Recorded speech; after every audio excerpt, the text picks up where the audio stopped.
Mr. President, thank you. On February 22nd, 2022, you addressed your country in a nationwide address when the conflict in Ukraine started. And you said that you were acting because you had come to the conclusion that the United States, through NATO, might initiate a, quote, surprise attack on our country. And to American ears, that sounds paranoid. Tell us why you believe the United States might strike Russia out of the blue. How did you conclude that? Well, it was not about that the United States wanted to surprisingly strike Russia. I didn't say so. Is it a talk show or is it a formidable, serious talk that we're having? Here's the quote.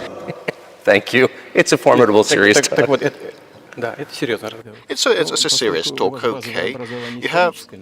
You are trained in history, as far as I know. Yes. So I'll allow myself to spend a minute to give you a reference note, a debriefing, if you don't mind that. Please. Well, look, our relationship with Ukraine, what was the starting point of the relationship? Where does Ukraine come from? The Russian state became centralized, which was the year of establishment of the Russian state in 862, when, well, there is a city of Novgorod in the northwest of Russia, when they invited Prince Rurik from Scandinavia, from the Vikings, in 862. In 1862, 1,000 years since the establishment of the statehood was marked, and there is a memorial dedicated to that in Novgorod. In 882, the successor of Rurik, Prince Oleg, who actually was a regent to Rurik's young son, came to Kiev. He ousted two brothers that used to be in the past, had been in the past members of the crew of Rurik. And so there were two centers of the statehood, in Kiev and in Novgorod, back then. The next red letter date was 888. The conversion into Christianity, when Prince Vladimir accepted Eastern Christianity, the Orthodox faith, in Kiev. Since then, the centralized power in Russia got entrenched with a single territory, a single economy, one and the same language. And after the baptism of Rus, they had the same faith and the rule of Grand Prince, and the centralized Russian state was fledgling. Thanks to different reasons,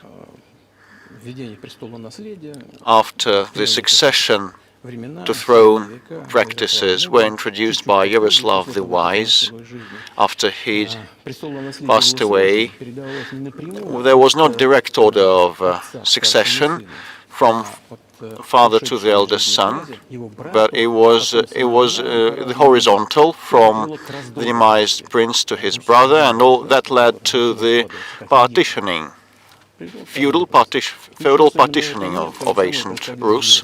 Same happened in Europe. It was a natural process, but that partitioned state, Russian state, became and fell prey to the empire established by Genghis Khan, and Khan party came to Rus, pillaged all the cities, and different cities like Kiev and others lost their independence, while northern cities of Russia preserved part of their sovereignty. They paid tribute to the yoke. And later, the centralized Russian state became fledgling in northwestern part of Russia, and the southern lands of Russia were gravitating towards another center, the one of Europe, the Grand Lithuanian Dukedom, Duchy, the Lithuanian-Russian Duchy, as the ethnic Russians constituted a big part, and they were Orthodox in faith and they spoke the ancient Russian language then there, but later Poland, the Kingdom of Poland and the Grand Duchy of Lithuania were unified, and another unification in spiritual sphere was signed, and part of the Orthodox priests were now subordinate to Pope. So those lands were transferred to the Polish and Lithuanian state, but for decades the Poles tried to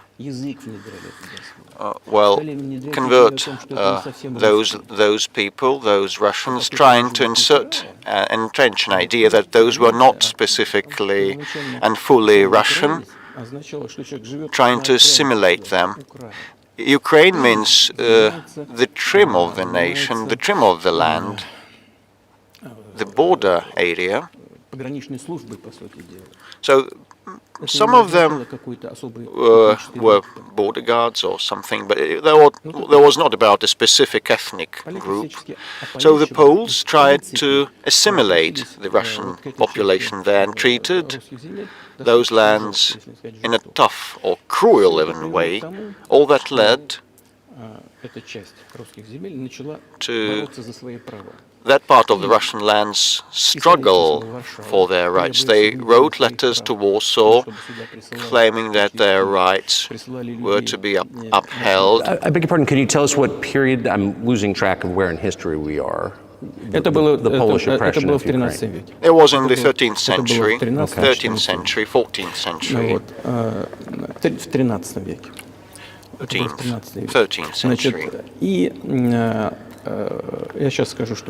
And I'll tell you what happened later, and I'll keep track of the dates. In 1654, or a bit earlier, the people who controlled power in that part of the Russian lands addressed Warsaw, claiming that some Russian ethnicity and Orthodox rulers would be sent to govern them, and Warsaw declined and rejected that, and then they turned to Moscow, so that Moscow would establish its power over them. Just, I'm not inventing things, don't you think? Just. I'll give you these documents. It doesn't sound like you're inventing it. I'm not sure why it's relevant to what happened 2 years ago. Well, still, these are copies from the archive with letters from Bogdan Khmelnytsky, the one who controlled that part of the Russian lands that is now called Ukraine, and he wrote to Warsaw claiming that the rights be upheld, and when he was rejected, he received a refusal, he started writing to the Tsar of Moscow, wishing to be part of the Russian lands. And there is a translation in Russian and in English, probably. Russia would not accept them straight away, because they feared that a war with Poland would be unleashed. In 1654, the Zemsky Council decided that this part of the ancient Russian lands be accepted as part of the new Russian land. And the war with Poland began, and it lasted for 13 years, and afterwards a truce was enacted after the 1654 Act. 32 years afterwards, the eternal peace with Poland was established and proclaimed. And all the left bank of the Dniester River, including Kiev, Dnieper River, was part of Russia, became part of Russia, and the right bank of Dnieper became part of Poland. And under the rule of Catherine the Great, Russia returned all those historical lands of its. And that all happened and lasted till the revolution. But before World War I, using the ideas of Ukraine ethnicity and origin, the Austrian General Staff started promoting the Ukrainian origin and Ukrainian identity, because in the view of the First World War, they wanted to weaken the prospective enemy. And the idea that had been born in Poland, that those people residing in that territory were not specifically and wholly Russian, was later promoted by the Austrian General Staff, and theorists appeared in the 19th century upholding the independence of Ukraine. They spoke of its need to obtain independence, but all the pillars of the Ukrainian sovereignty, all the proponents, said that Ukraine was to have a very good relationship with Russia. They insisted on that. Well, after the revolution of the 1917 happened, Bolsheviks tried to restore the statehood, and the civil war began, including a standoff with Poland. In 1921, the peace treaty with Poland was proclaimed, and under this treaty, the right bank of Dnieper River once again belonged to Poland. In 1939, after Poland cooperated with Hitler, and they collaborated with Hitler actually.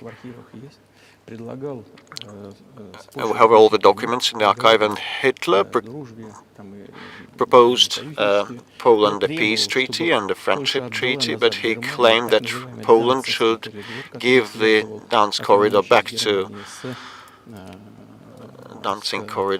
to Germany, and that connected the main part of Germany with East Prussia and Königsberg. And after the First World War, that part of territory was transferred to Poland, and instead of Danzig, the city of Gdansk appeared. It was renamed. So Hitler asked them to give it amicably. They refused, but still they collaborated with Hitler, and they together partitioned Czechoslovakia. You're making a case that Ukraine, certainly parts of Ukraine, eastern Ukraine, is in effect Russia has been for hundreds of years. Why wouldn't you just take it when you became president 24 years ago? You have nuclear weapons, they don't. If it's actually your land, why did you wait so long? I'll tell you. I'm coming to that. This debriefing is coming to an end, and it might be boring, but it explains many things. How it's relevant. Good. I'm so gratified that you appreciate that. So after,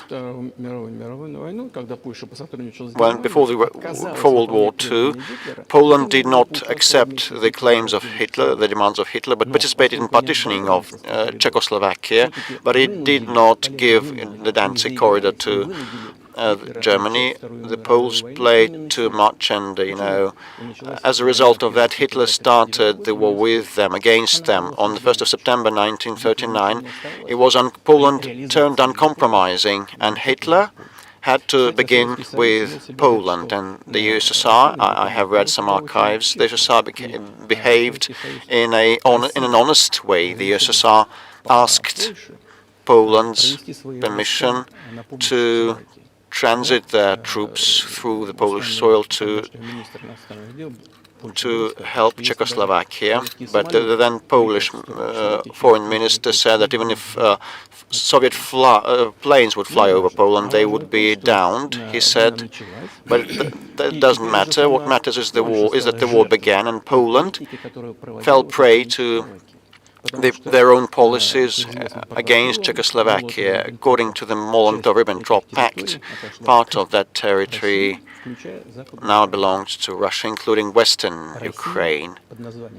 And Russia, that was then named the USSR, came back to its historical lands.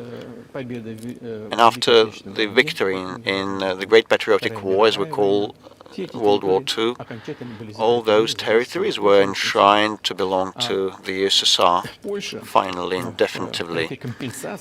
And actually, Poland, as a compensation, received the originally German Western lands, the eastern part of Germany, part of the eastern part of Germany, some segments. These are now western lands of Poland, and it once again received the part of the coastline of the Baltic Sea, and the Danzig once again was renamed to become Gdansk. So this is how the whole situation happened, and when the USSR was established in 1922, the Bolsheviks started establishing the USSR, and they established the Soviet Ukrainian Republic that was not existent before, hadn't existed before. And Stalin insisted that those republics would become autonomous entities. Unfortunately, strangely, Lenin insisted that they should have a right to withdraw and pull out of the USSR. And to unknown reasons, he transferred some of the lands to that Soviet Republic of Ukraine that belonged previously to Russia, and that became part of the Ukrainian Soviet Republic, including the Black Sea region that was conquered by Catherine the Great, and it had no historical bearing on Ukraine, had no relations. In 1654, when Ukraine was got reunified with Russia, they were the size of 3 to 4 contemporary regions of Ukraine. In 1654. You obviously have encyclopedic knowledge of this region, but why didn't you make this case for the first 22 years as president that Ukraine wasn't a real country? Yes, the Soviet Ukraine received a great deal of territory that had never belonged to it, including the Black Sea region. Russia received those lands as an outcome of the Russian-Turkish wars, and they were called New Russia or Novorossiya. But that doesn't matter. But actually Lenin, the founder of the Soviet state, gave Ukraine its own territory, and for decades the Ukrainian Soviet Republic was part of the USSR. And to unknown reasons, the Bolsheviks promoted the Ukrainian culture and language. Ukrainization was called, and similar things were done in other Soviet republics. The ethnic profiles of those republics were raised and promoted. This is how Soviet Ukraine was created, and after the Second World War, Ukraine received part of the lands that had belonged to Poland before, and part of the land that had belonged to Hungary and Romania before. So Romania and Hungary were deprived of part of their lands, and these lands were snatched and given to Ukraine, and now they're still part of Ukraine. So in this sense, Ukraine is an artificial state that was established. Hungary has a right to take its land back from Ukraine, and that other nations have a right to go back to their 1654 borders? Well, I'm not sure whether it should come back to the 1654, but if anyone believes, and everyone believes, that the Stalin regime rule saw a lot of violations of human rights and violation of the rights of other nations, in this sense, actually, one can state that they may have a right to claim those lands back. Have you told Viktor Orban that he can have part of Ukraine? Never. I've never told him. I've never told him. Not a single time. Never. We haven't even had any conversation on that. But I actually know for sure. Of course, the Hungarians who live over there, they want to get back to their historical land. Moreover, just an interesting anecdote, a personal one I would like to share with you, let me diverge a little bit. Somewhere in the 80s, I think I went on a road trip through the USSR from Leningrad on a car via Kiev, then I went to western Ukraine.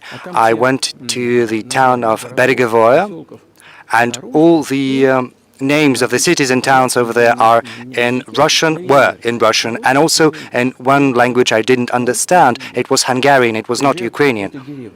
So I went through a village, and there were men sitting next to their houses, and they were wearing black suits, three-piece suits, and in cylinder hats, and I was wondering whether those were artists, and I was told these were Hungarians, and I asked what are they doing here, and they say that's their historical land, they live here. It was during the Soviet times, the 1980s, and they had managed to preserve the Hungarian language, Hungarian names, national attire, and they felt Hungarian, and they were Hungarian. So and there's a lot of that, though. I think many nations are upset about Transylvania as well, as you obviously know. But many nations feel frustrated by the redrawn borders of the wars of the 20th century, and wars going back 1,000 years, the ones that you mentioned. But the fact is that you didn't make this case in public until 2 years ago, February. And in the case that you made, which I read today, you explain at great length that you felt a physical threat from the West in NATO, including potentially a nuclear threat, and that's what got you to move. Is that a fair characterization of what you said?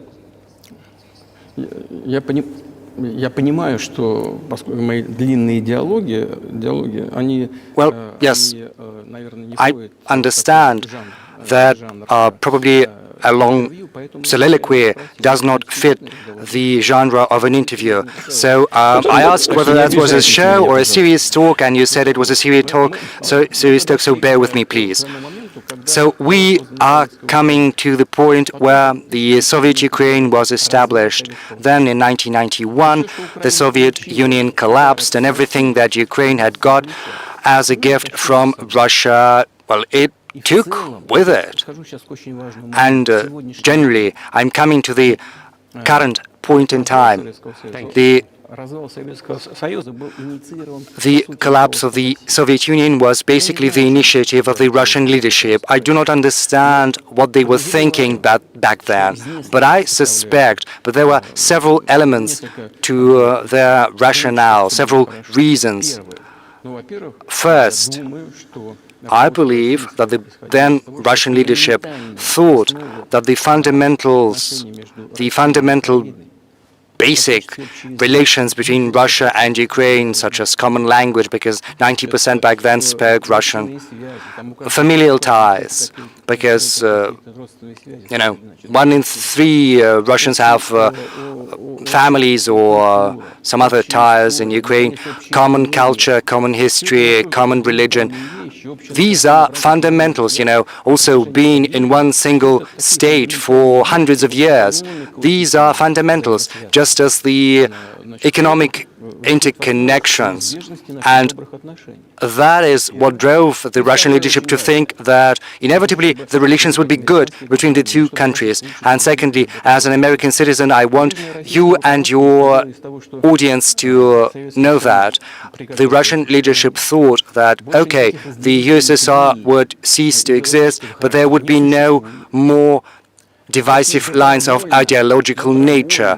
They also thought that Russia, voluntarily, of its own volition, decided to dissolve the Soviet Union, thinking that the civilized West, as it were, would see that as an invitation to friendship and alliance. That is what Russia was expecting from the US and the collective West as a whole.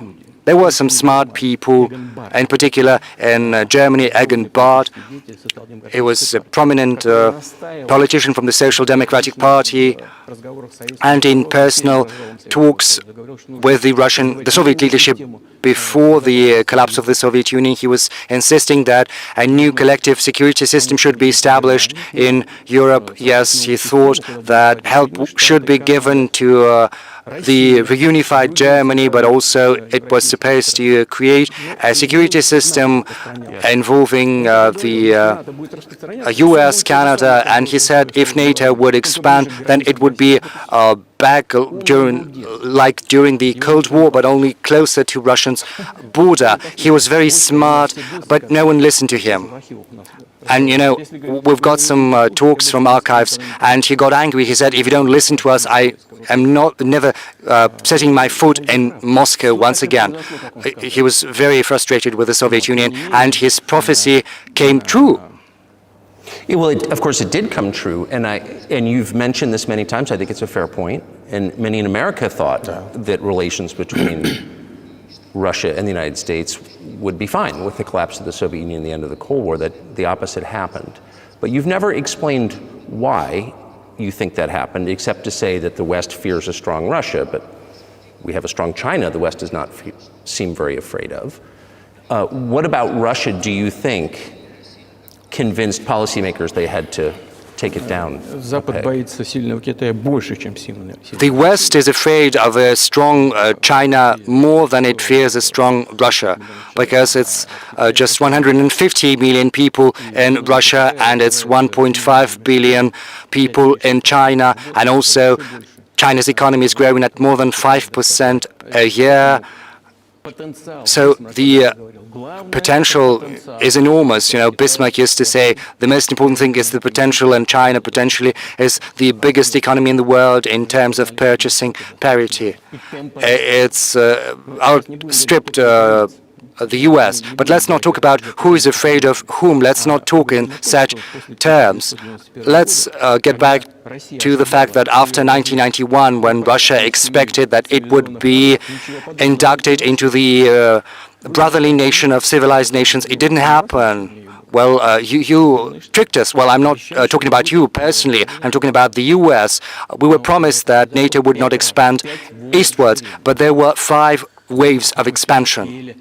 And we bore with that, we tolerated that, we were trying to reason with them, because we were saying, we are like you right now, we are, you know, a capitalist economy, let's come to terms, let's find an agreement. You know, let's look at Yeltsin times. There was a moment when, you know, the grey cat crossed our path, as it were. You know, Yeltsin came to the US, he spoke in Congress, he said the good words, and these were the signals. These were the signals telling you, let us in. But then, you know, remember the developments in Yugoslavia. Before that, Yeltsin was lavished with praise, but then he raised his voice in support of Serbs, and we couldn't but do that. Yes, I understand there were some complex processes underway, but Russia couldn't help raising its voice in support of Serbia, because Serbia is a brotherly nation, also an Orthodox culture. So Yeltsin spoke in favor of Serbia, but what did the US do? In violation of international law and the UN Charter, they started bombing Belgrade and the US, and it was the US that let the gin out of the bottle. Moreover, when Russia was indignant, when it was protesting, it was told that the international law and the UN Charter had become obsolete. Right now they are all referring to international law, but back then they were saying that the international law was obsolete. Yes, some things need to be changed, but not in this manner. And then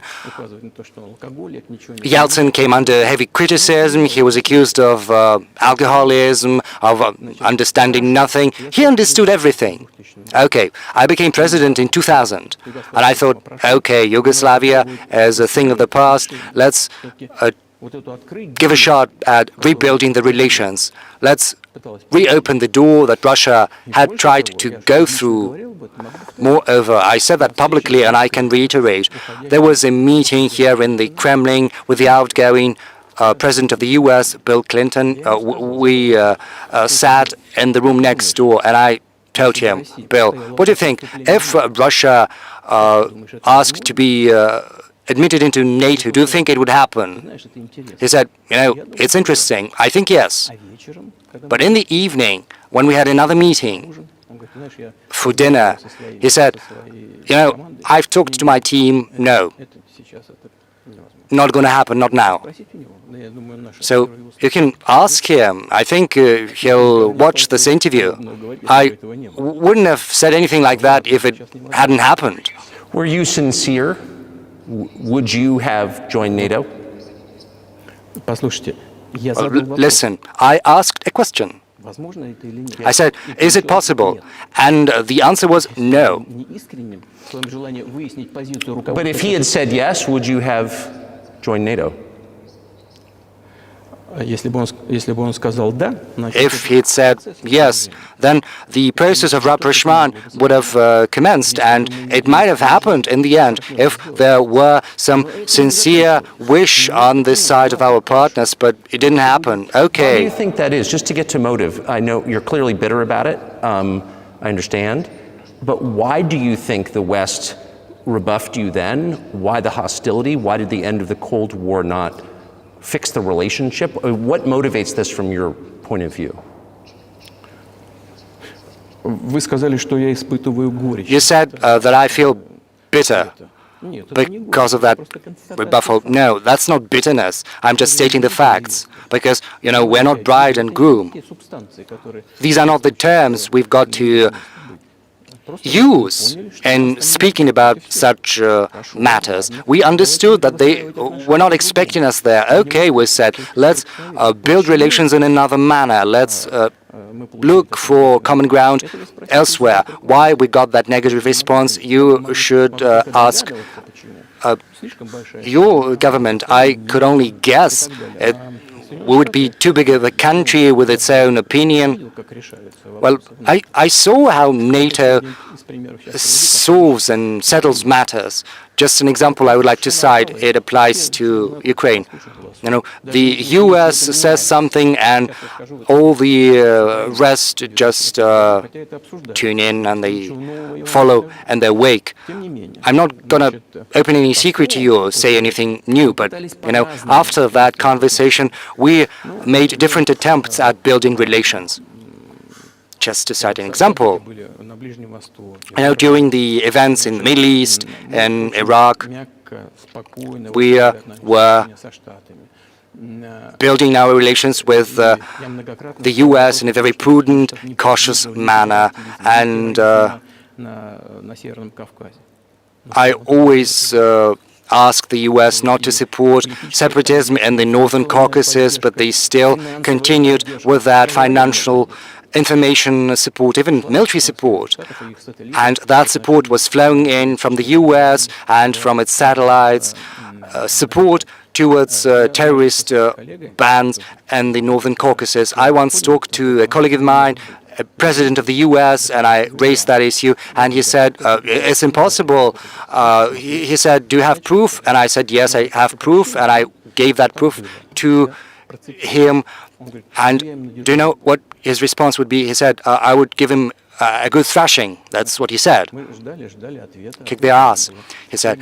And we were waiting for some response, reply, and I asked a colleague from FSB, to contact his counterpart in the US. And we've got the response, basically, from the CIA and the archives. And the response goes as follows. So, yes, we have worked with the opposition forces in Russia, and we think it is the right thing to do, and we will continue doing that. Just ridiculous. We understood that no serious conversation could be... Forces in opposition to you. So you're saying the CIA is trying to overthrow your government? Well, of course, in that particular case, what they meant were the separatists, the terrorists that were fighting us in the northern Caucasus. That is who they called the opposition.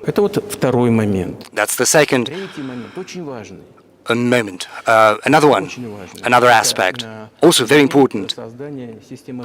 I'm talking about the setting up of the US ABM system, the very beginning of that. We long tried to persuade them not to do that. I got an invitation from Bush Sr. He invited me to visit his place on the ocean, and we had a very serious conversation with President Bush, with his team.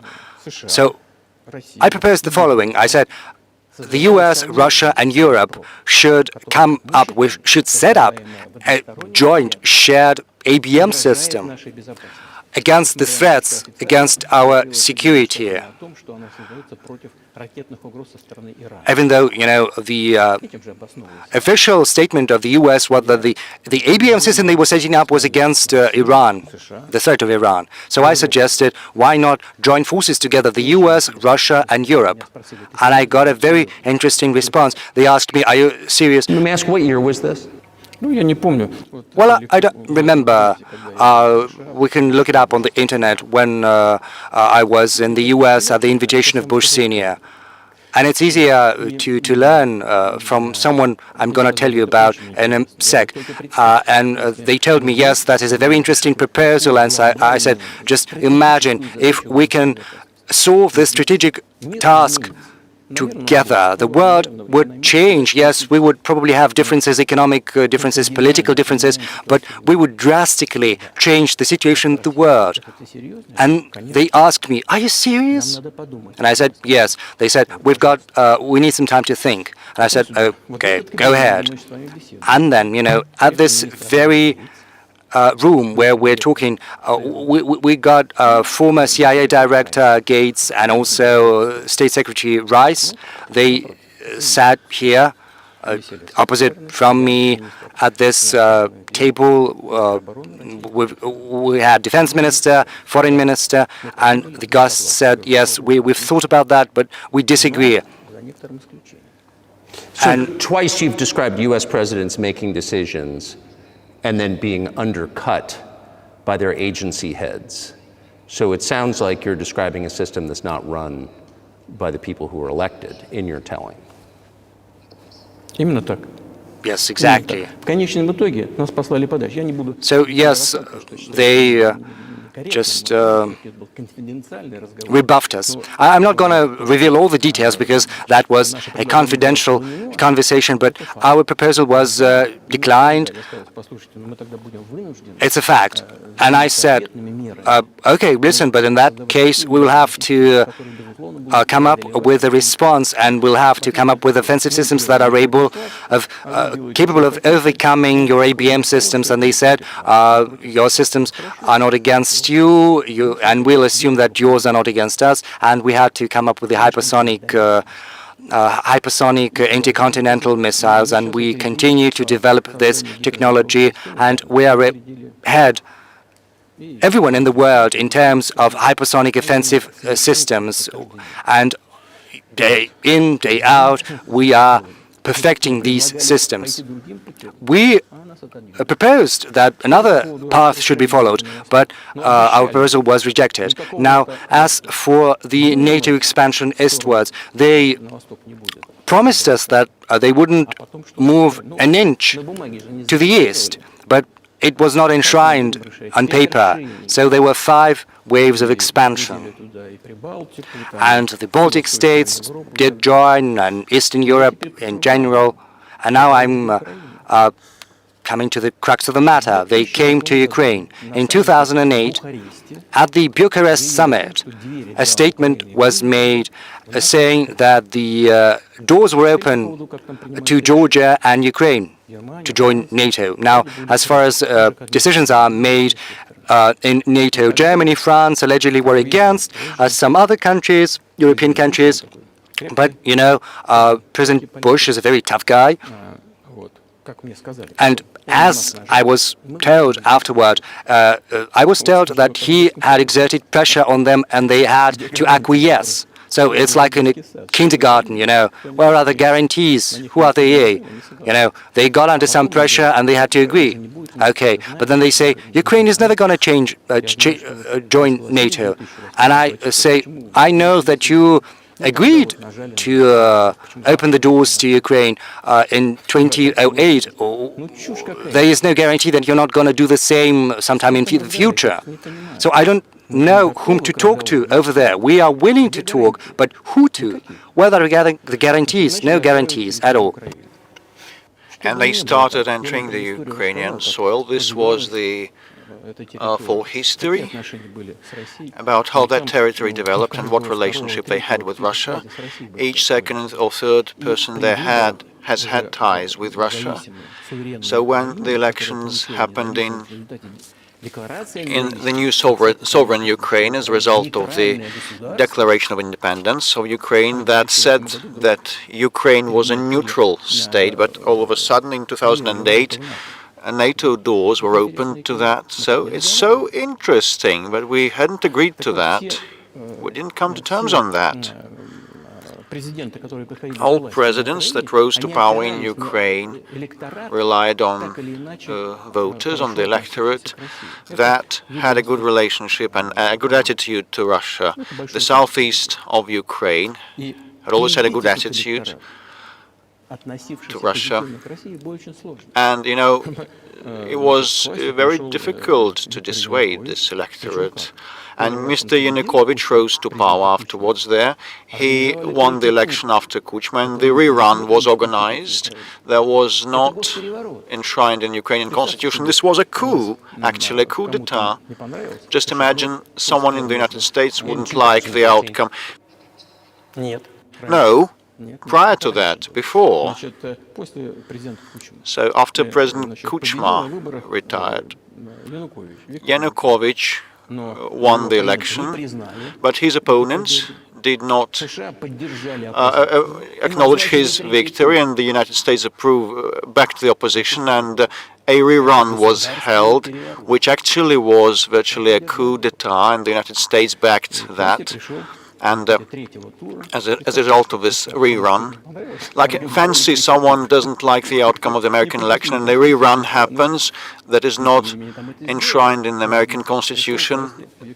So Viktor Yushchenko rose to power in Ukraine. He was a pro-Western politician. Well, anyway, we established some working contacts with him. He came to visit us and we went to Kiev. We had meetings informally also. Well, let them be pro-Western, okay? Let them do what they want. They should have their own domestic developments independently. After he ruled that country, things deteriorated there. And as a result, Yanukovych once again came to power.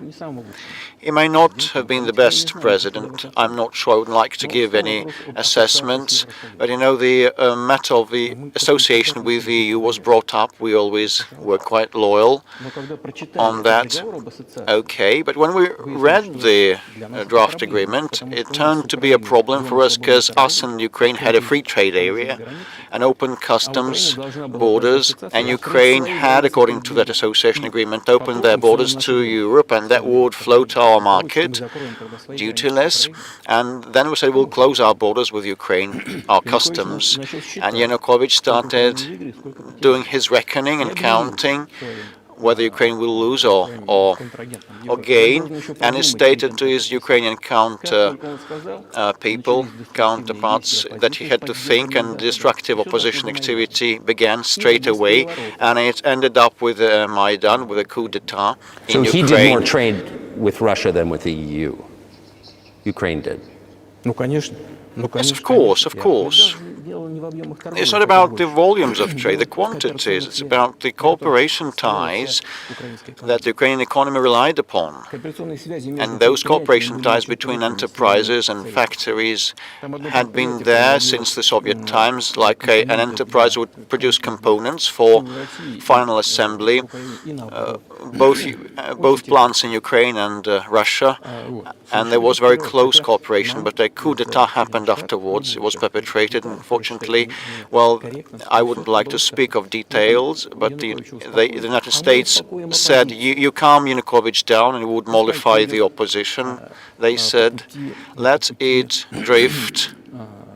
They said, towards a political settlement. We said, okay, we are in agreement with that, let it be so.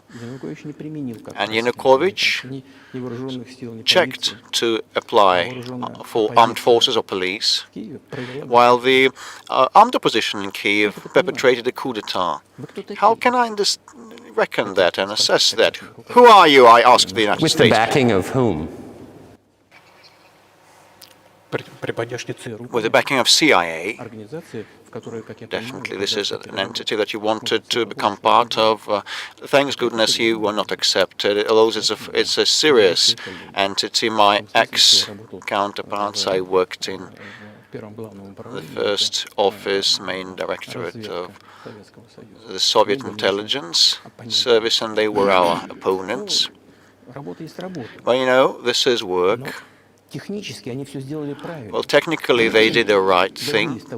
They attained what they wanted, the outcomes they wanted. They changed the power in Ukraine, but politically it was a blunder, a colossal blunder, and the political leadership probably should have calculated otherwise, and they were to have thought what it would lead to. In 2008, they opened doors of NATO to Ukraine. In 2014, a coup d'etat was perpetrated with their help, and this was a coup d'etat, and those who did not recognize this coup d'etat were persecuted, and they created a threat to Crimea and had to take Crimea under our protectorate. They began warfare in Donbass, applying artillery and aviation against civilians in Donbass. We have the footages with fighter jets bombing Donetsk, flying over that, and they had a major military operation. They failed and had another one and another one. Against the backdrop of military development of that territory of NATO and open doors of NATO. So we actually had to express our concerns, otherwise it would be negligence, criminal negligence on our part. It would have been criminal negligence, because the American leadership, political leadership, drove us to the borderline that we could not overstep, and that would destroy Russia, and we had to support our creed mates, our faith mates. What was but that was 8 years before the current conflict started. So what was the trigger for you? What was the moment where you decided you had to do this? Well, the trigger originally, the trigger was the coup d'etat in Ukraine, and representatives of 3 European nations came then, Germany, Poland and France, and they acted as guarantors of the agreement subscribed between Yanukovych and the opposition, and they put their signatures as guarantors. Despite that, the opposition perpetrated that coup, and these countries pretended they were not the guarantors. They were oblivious, and they threw it to the dustbin. And I'm not sure whether there is any knowledge in the United States about the guarantors and this agreement between opposition and the Yanukovych government. And instead of a political settlement, they supported the coup, they backed the coup. There was no point in that, actually, believe me, because Yanukovych agreed to everything, and he was ready for early election, and he had no chance, he stood no chance to succeed, to win. Why then perpetrate this coup and all those victims? And why pose a threat to Crimea and launch an operation against Donbass? I cannot understand that. I cannot fancy. This is the miscalculation of theirs, and the CIA did its part, played its part. One of the deputies of Secretaries of State said that they spent around $5 billion on that. But why do that? Why have they done that? It could have been done legally, legitimately, and without the loss of Crimea for them. And we wouldn't stir a finger. We wouldn't have stirred a finger had there not happened the developments, the bloody developments on Maidan. We back then agreed that after the collapse of the USSR, the borders would be as agreed, as stated, but we never agreed to an expansion of NATO or that Ukraine would become part of NATO. We never conceded and accepted that there would be NATO military bases there without any talks with us. We kept begging for decades, don't do this, don't do that.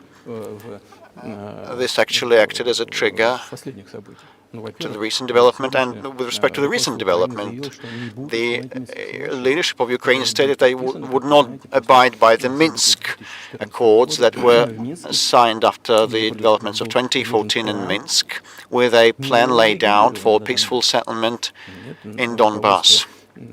And the today's Ukrainian leadership, their foreign minister and other officials and the president said they didn't like a thing about the Minsk package of measures, and they would not stick to them. And the former leaders of France and Germany said that around a year ago, said in public worldwide that they had signed that agreement, but they had not been going to execute to fulfill that.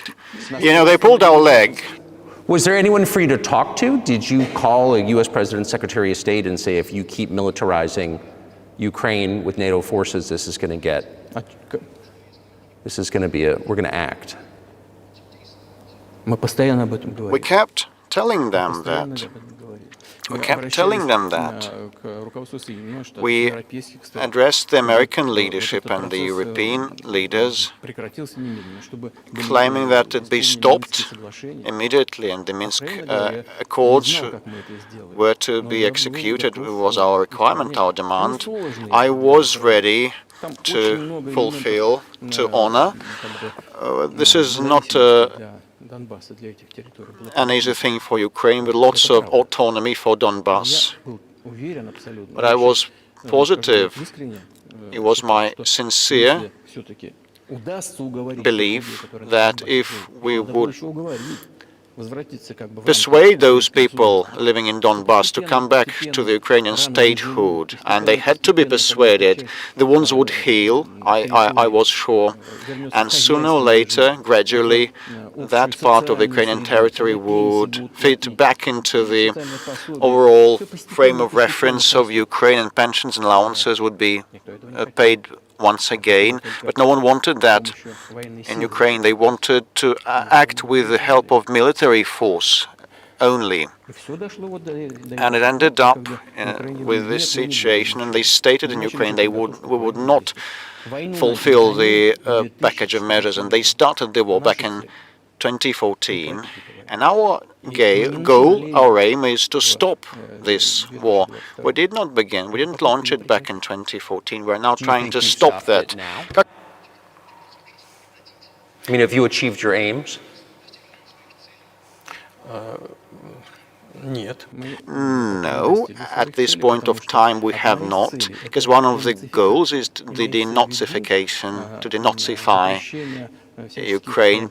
I mean, the prohibition of neo-Nazi movements in Ukraine. This is one of the issues that we discussed, that was brought up during negotiations in Istanbul last year, at the outset of last year.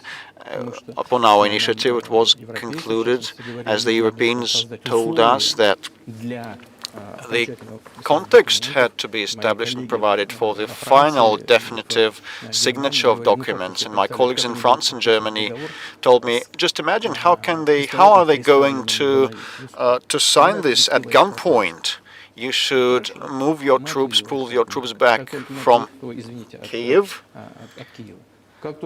As soon as we pulled our troops back from the Kiev region, all of a sudden, straight away, our Ukrainian counterparts, our negotiators, threw all the accords and wasted them into the dustbin, and they got ready for a long-standing standoff and opposition, military opposition, with the help of the United States. This is how things developed. But what is, pardon my ignorance, what is denazification? What would that mean? What is Well, I'm coming to that. It is a very important question, a pertinent. Denazification, after the start of its independence, after they obtained the independence, Ukraine started looking for its identity, and it could not invent anything better than putting ahead of anything else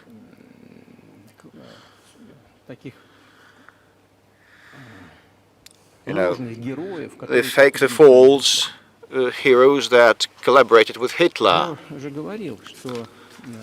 I have already said that in early 19th century the theorists of a future prospective Ukrainian independence appeared. They assumed that an independent Ukraine was to have a good relationship with Russia. But in the course of the historical development, and those territories were part of Poland, Ukrainians were persecuted, and this identity was pressed upon, the crackdown upon, and that all remained in people's memory. And when World War II began, part of that far right or far nationalist elite began to collaborate with Hitler, thinking that Hitler would bring them freedom.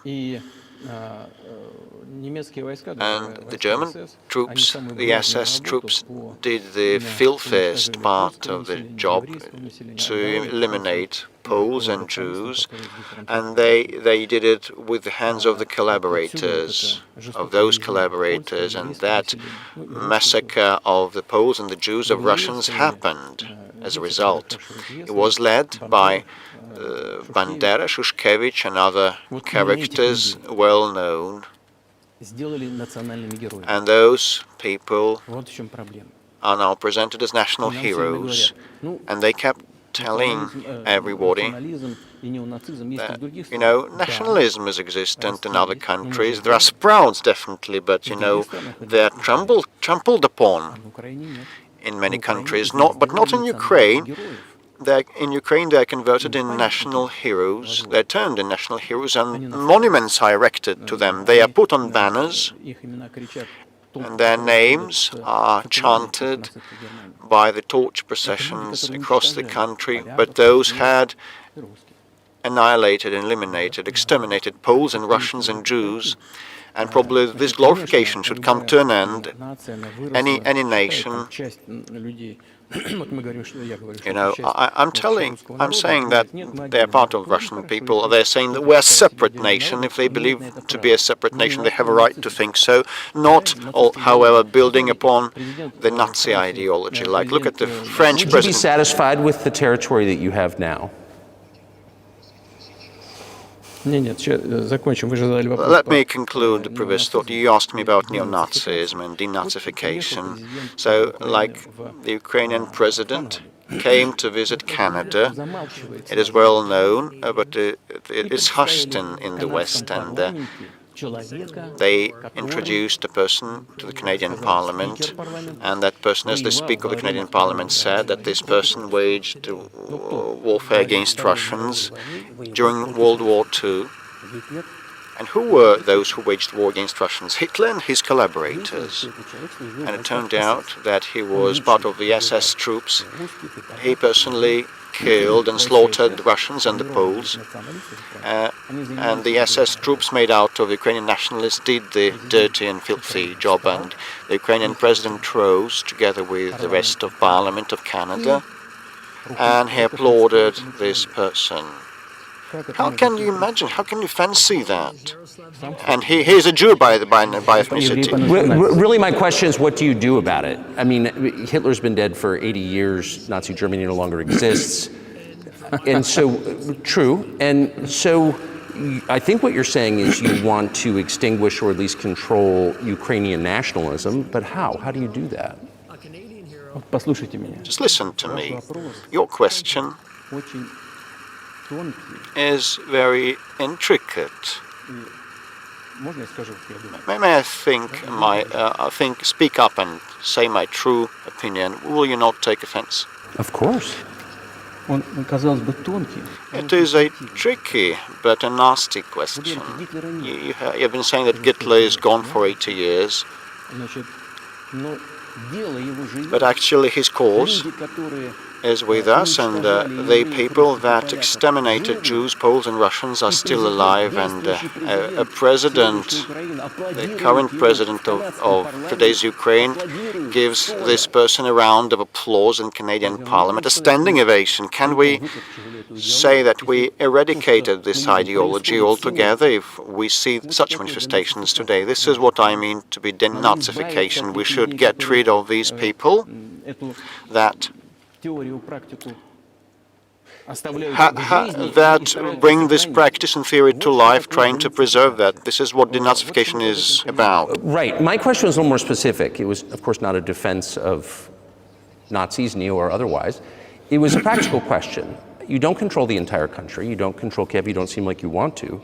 So how do you eliminate a culture or an ideology or feelings or a view of history in a country that you don't control? What do you do about that?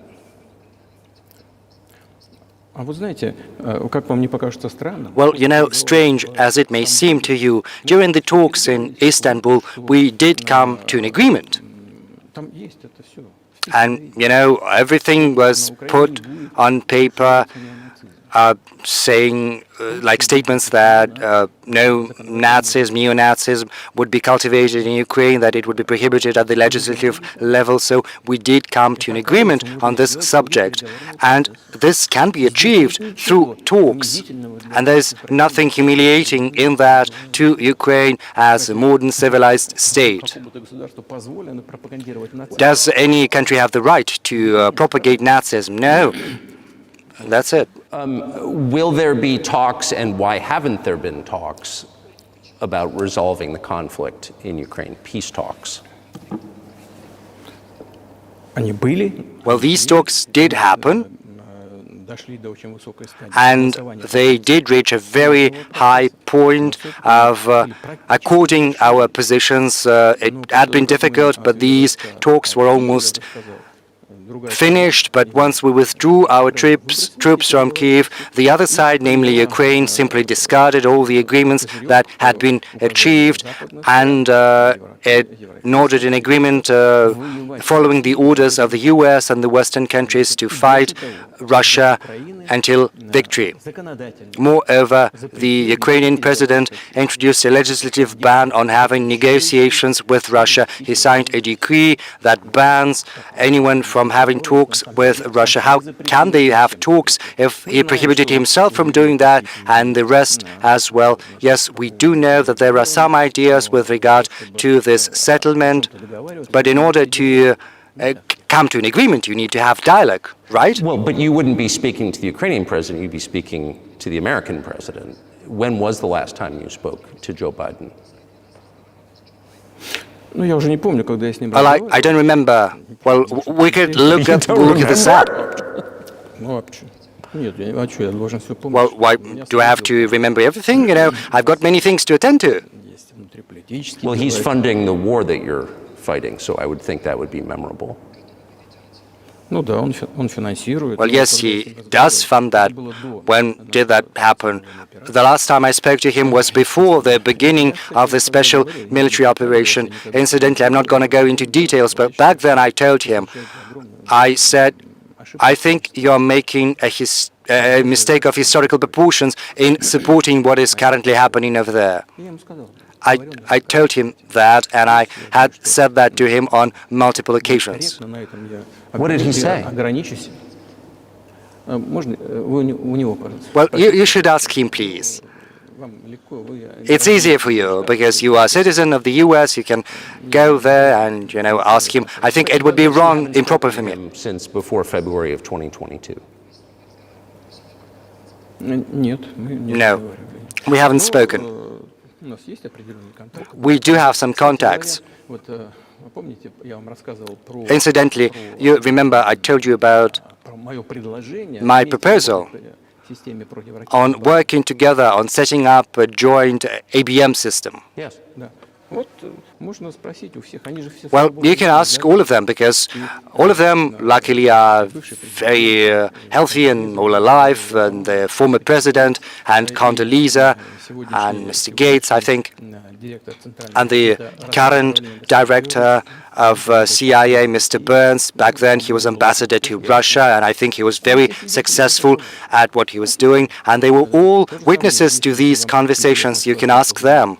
And if you're interested in to know what President Biden responded to my words, you should ask him. I'm definitely interested, but from the outside, it seems like this could devolve or evolve into something that brings the entire world into conflict and could initiate a nuclear launch. And so why don't you just call Biden and say, let's work this out? Solve this how? Solve what? Because everything actually is very simple. We've got contacts at the level of different agencies, and I'm going to tell you what we're trying to, what kinds of signals we are sending to them. And what we're saying is, if you want this over, you have to stop the supplies of weaponry, and everything is going to end in several weeks, and then we can agree on the terms. It's as easy as that. So no need to call for that. And what messages do you get back? Well, asking them for that, for what? Because yes, they are gonna supply this and this weaponry to Ukraine, and well, we're not afraid. Okay, do that. Do you think NATO is worried about this becoming a global war or a nuclear conflict? Well, anyway, they're talking about that, and they're trying to intimidate their own population using an alleged, made-up Russian threat. And still, thinking people and analysts, those who work in politics, understand full well that this threat is simply fabricated. They're trying to fuel the Russian threat. What I think you're referring to is a Russian invasion of Poland, Latvia, expansionist behavior. Can you imagine a scenario where you sent Russian troops to Poland? In only one case, if Poland decides, if it invades Russia, because we have no interests in Poland or in Latvia, so why do that? We have no interests, only threats. Well, the argument, I know you know this, is that, well, he invaded Ukraine, he has territorial aims across the continent, and you're saying unequivocally you don't.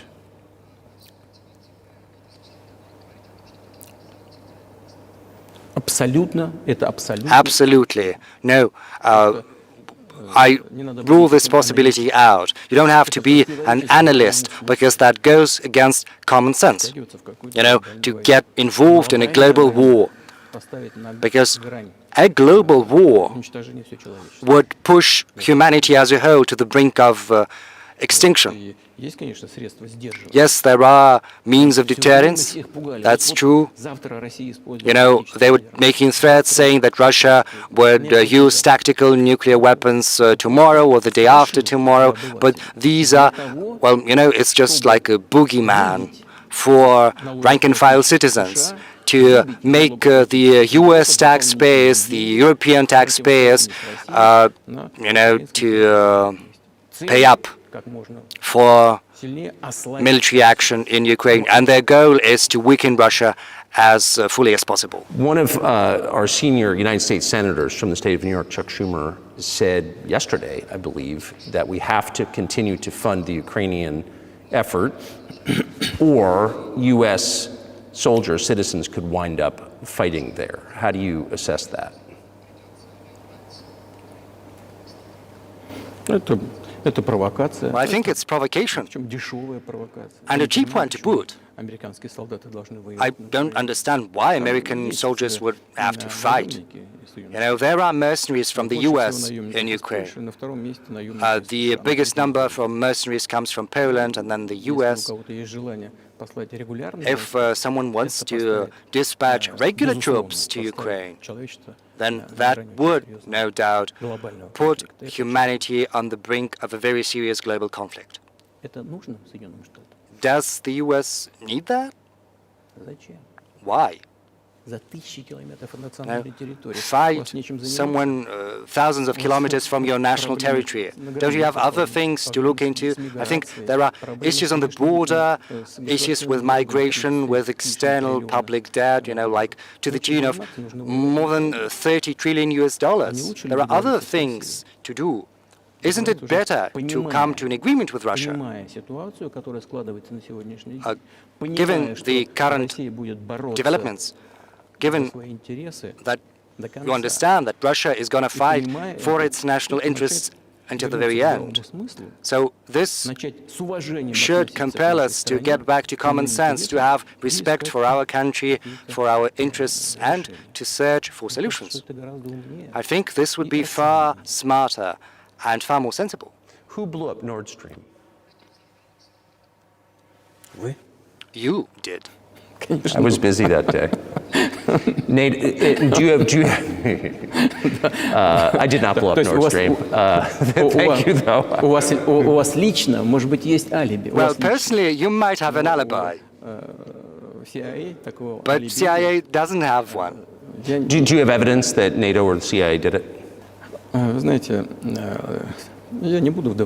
you know, I'm not going to go into detail, but as they say, you know, you've got to search for someone who had interest in that. And in this particular case, you have to search not just for someone who is interested in that, but also someone who has the capabilities, because there are many people who are interested in that, but, you know, not everyone is capable of scouring the bottom of the Baltic Sea. But I'm confused. I mean, that's the biggest act of industrial terrorism ever, and it's the largest emission of CO2 in history. Okay, so if you had evidence, and presumably given your security services, your intel services, you would, that NATO, the US, CIA, the West, did this, why wouldn't you present it and win a propaganda victory? Well, it's very difficult, you know, to achieve a propaganda victory, because the US controls all the global media. And as far as many European media are concerned, the end beneficiary in many cases are American funds, foundations. So, you know, getting mired in that, well, this is one avenue to pursue, but, you know, it can turn out to be very expensive. And moreover, we might reveal our own sources of information without securing the end result. The whole world understands what happened, and even the American analysts speak about that publicly. But here's a question you may be able to answer. You worked in Germany, famously. The Germans clearly know that their NATO partner did this. But and it damaged their economy greatly. It may never recover. Why are they being silent about it? That's very confusing to me. Why wouldn't the Germans say something about it?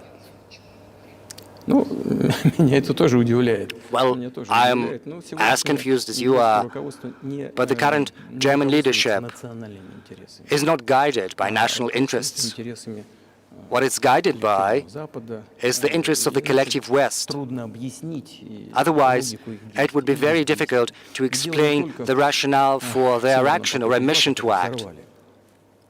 В Северном потоке 1, который взорвали. Well, yes, Nord Stream Северный поток 2 1 was blown up, Nord Stream 2 has been damaged, but one of the strings is still very much alive, and you can get gas through this line, but they're not getting that. We are willing to do that, but they're not asking for that. There is another route via Poland, and Poland has shut that down.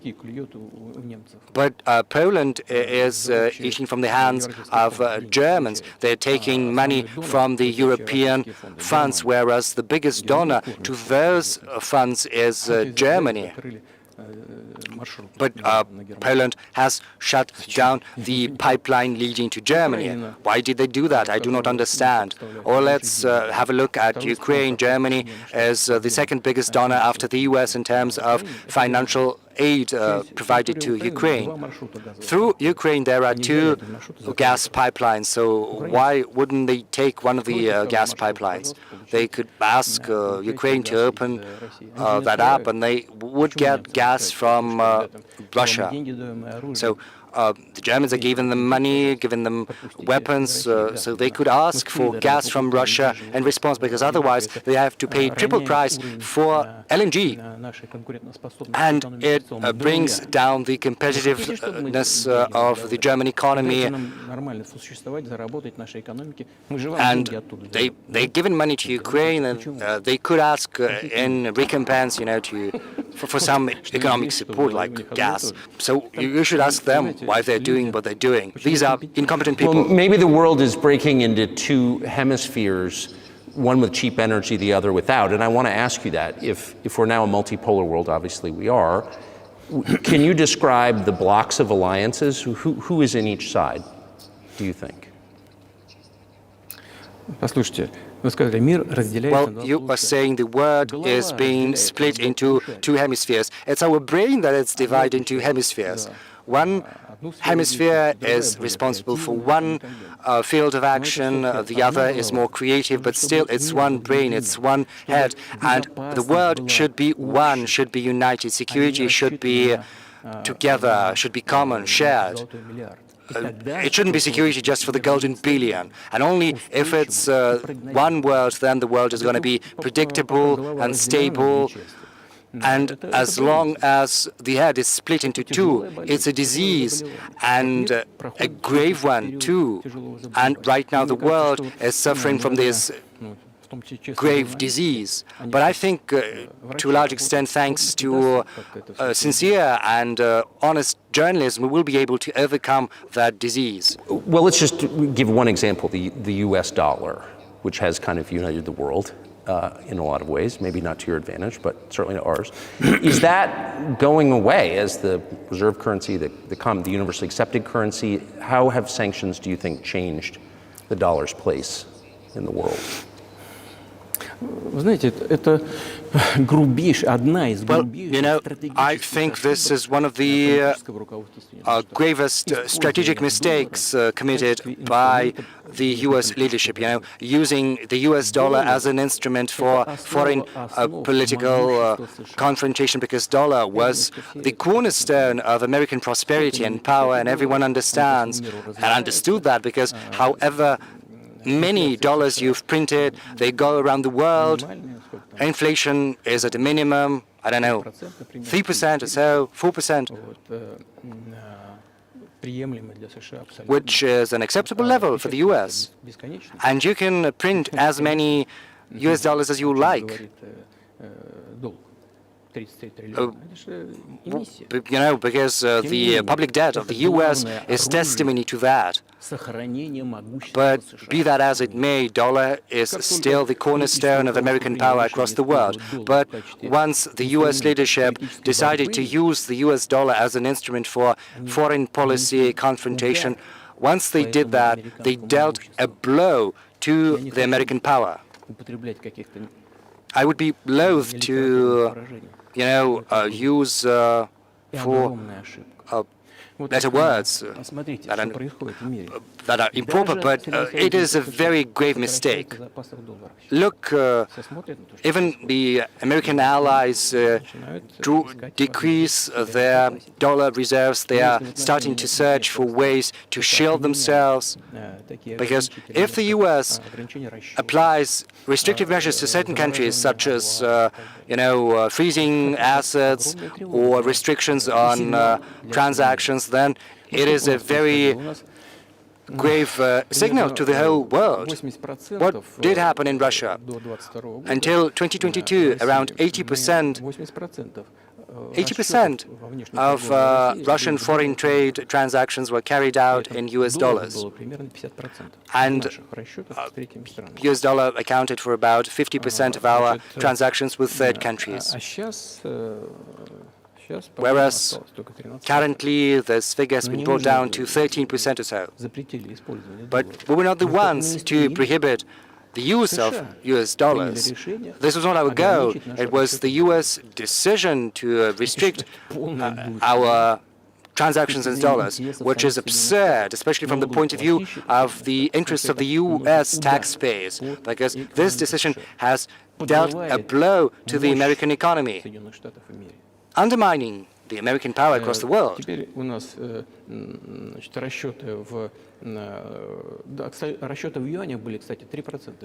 Incidentally, our transactions in yuan accounted just for 3% right now. We've gone up to 30% in transactions in rubles and 34% in yuan, in renminbi. So why did the US do that? I think it's self-conceit. They thought that the Russian economy would collapse, but it didn't.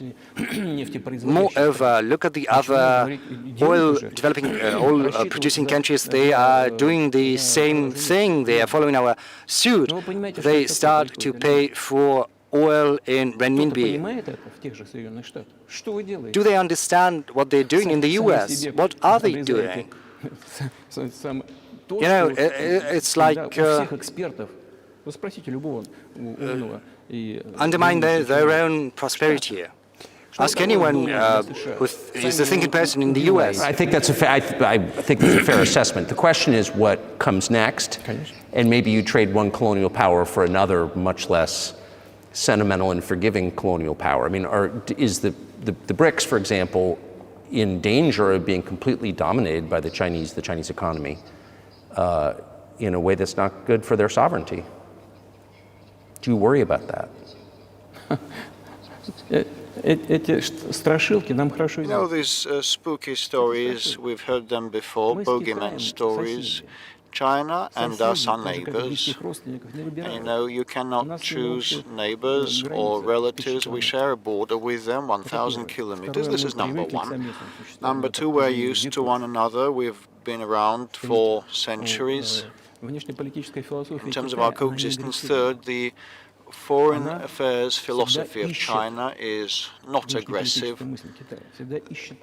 Their main tenets are about searching for compromise, for a trade-off, and we can see that. And the next point is as follows, and I try to lay it out mildly, in mild language, where I said that the volume of cooperation and trade with China keeps growing, while the pace of the growth of China's cooperation with Europe is higher, outpacing the cooperation with Russia. Just ask the Europeans, are they not afraid of being exposed to China? They might be, but anyway, they want to enter the Chinese market when they face the economic issues now. They're facing economic issues now, and the Chinese enterprises and companies are tapping into the European market. And there are a lot of Chinese entrepreneurs and businesses in the US. Well, the policies are to the effect of confining They are damaging themselves, actually. Trying to confine, limit cooperation with China, you're damaging your economy. This is a very intricate matter, and there can be no silver bullet solutions. As also regards the dollar, well, with respect to the legitimate from the perspective of the UN Charter sanctions, one should have a second thought whether to make such decisions or not. So you said a moment ago that the world would be a lot better if it weren't broken into competing alliances, if there was cooperation globally. One of the reasons you don't have that is because the current American administration is dead set against you. Do you think if there were a new administration after Joe Biden that you would be able to reestablish communication with the US government? Or does it not matter who the president is?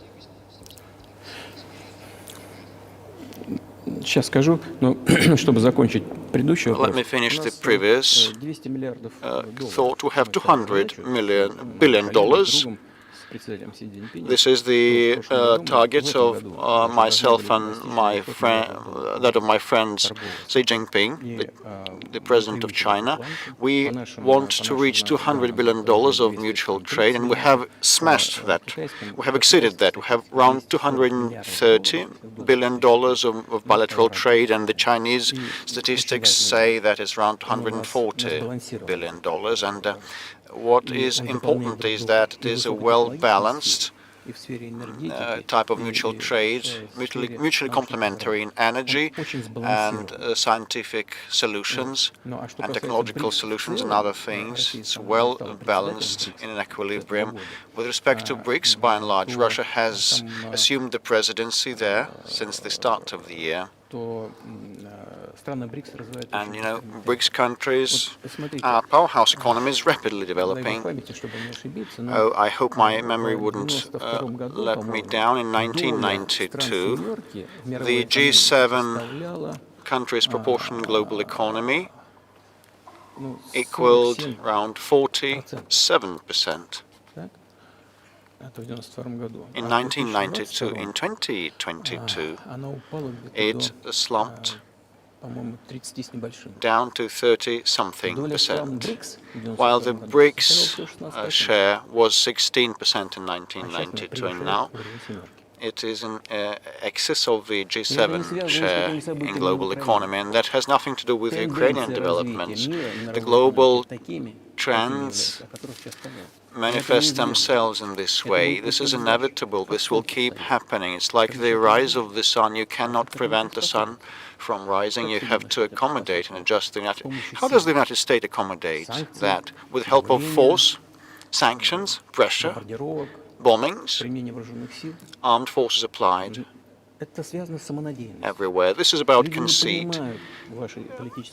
Your political elite does not understand that the world has been changing, and it is an objective process, a natural process, and you have to make proper decisions, timely decisions, to preserve its level of dominance.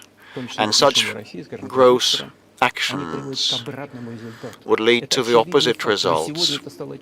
This is obvious today. You've just asked me whether another administration in the US would change things. It's not about the leader, the personality or administration. I had a very good relationship with George Bush, and I know that in the United States he is treated as a simple countryside guy that has little idea of things, but it's not true. And with respect to Russia, he did a lot of mistakes also. I told you about the Bucharest summit of NATO in 2008 to open doors to Ukraine, but you know, it was under Bush, and he put pressure on the Europeans. But actually I had a good personal relationship with them, interpersonal, and it was no worse than any other American or Russian or European politician. He knew what he was doing, as well as other people. I had a good relationship with Donald Trump. It's not about the personality of the leader, it's about the sentiment of the elites. If the American society has the prevalence of domination at all costs, with the help of resorting to force, things will deteriorate, keep deteriorating. But if they come to a conclusion, they come to infer that the world is changing and it is a natural process that cannot be helped, they have to adjust themselves using the advantage that the American nation still has. In this case, something will change for the better. The Chinese economy has become number one by PPP. They have outpaced the US in volumes. And then there is India, 1.5 billion people living there. Then comes Japan, fourth, and Russia is fifth global largest economy. Last year it became the largest economy in Europe, despite all the restrictions and sanctions. Do you think it is natural? A lot of sanctions are exerted against us. We have been disconnected from SWIFT transaction system, and our ships are under sanctions. Our vessels, oil-carrying vessels and aircraft of ours. The biggest number of sanctions in the world is applied against this country, and we have become the biggest economy of Europe over that period of time. The instruments and the policies of the United States are ineffective. So they should think what to do. If they come to understand that, I mean the elites, the ruling classes, things will improve, and the leader of the country will probably act in the interests of the voters and the decision makers at different levels. But you're describing two different systems. You say that the leader acts in the interest of the voters, but you also say these decisions are not made by the leader, they're made by the ruling classes. You've run this country for so long, you've known all these American presidents. What are those power centers in the United States, do you think? Like, who actually makes the decisions? I don't know. America is a very complex system. On the one hand, it's conservative. On the other hand, it has been changing rapidly, and it is hard to have an idea, an exact idea of what is happening. And each state has its own legislation. Each state has its own regulation, and they can bar people from candidates from elections, and they have the two-stage, two-tier electoral system. It is very hard to know it quite well. There are two main parties, dominating parties, the bipartisan system, and there is the decision-making center. But anyway, look, after the collapse of the USSR, there was an erroneous, unfounded policy against Russia, the policy of pressure. NATO expansion means pressure, and the backing of separatists in the Caucasus and the ABM, the missile defense system establishment, is also about pressure. Then Ukraine was dragged into NATO. It is also an element of pressure. Why so? Because excessive production capabilities were created. Lots of think tanks and centers and Soviet studies professionals that knew no other thing, and they persuaded the political leadership that they should keep pressing Russia, mounting pressure to partition Russia, with several quasi-states on its territory, so that their aggregate potential and capability would be used for further struggle with China. This is a mistake, because there have been too many professionals dealing with the opposition to the USSR. Probably there is need for new, fresh blood and forces, and people that are forward-looking and know what is happening worldwide. Look at Indonesia, 600 million people, a huge population that you cannot turn a blind eye upon, and Indonesia is now entering the club of the leading economies, and despite all economic problems, the US has a good economic situation, and the growth rate is around 2.5%, if I'm not mistaken. But actually, if you want to provide for a good future, you have to change the approach to what has been happening. The world will anyway change, irrespective of what is the outcome of the Ukrainian situation. The world has been changing, and the pundits and experts in the US start writing that gradually the United States changes its policies to the world, but whether it's abrupt, quick and painful, or smooth and gradual, this is the question. And these are the ideas of people that are not anti-American in nature, that they are looking and tracking the global developments. And we need to have more forward-looking people that can analyze things and recommend something to the political leadership. I just have to ask, you've said clearly that NATO expansion eastward is a violation of the promise you all were made in 1990. It's a threat to your country. Right before you sent troops into Ukraine, the Vice President of the United States went to the Munich Security Conference and encouraged the President of Ukraine to join NATO. Do you think that was an effort to provoke you into military action?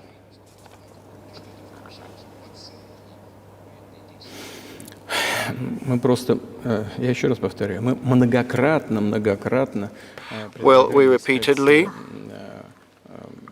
on many occasions, suggested that decisions to the problems that emerged in Ukraine after the coup in 2014 should be found with peaceful means, but no one listened to us. But the Ukrainian leadership that was under the American control stated all of a sudden that they would not honor the Minsk arrangements. They didn't like a thing about that, and they kept waging warfare in that territory. And the NATO military structures, tapped into the Ukrainian soil with training centers and military bases established under these guise. And in Ukraine they proclaimed that the Russians are not an original nation, not an authentic nation, and they enacted laws that would limit the rights of the ethnic Russian and Russian speakers. Ukraine received the southeast as a gift from Russia, but all of a sudden they stated that Russians were not an authentic ethnicity there. In their totality, all these things brought about the desire to stop the war launched by the neo-Nazis in 2014 in Ukraine with the use of force. Do you think Zelensky has the freedom to negotiate a settlement to this conflict?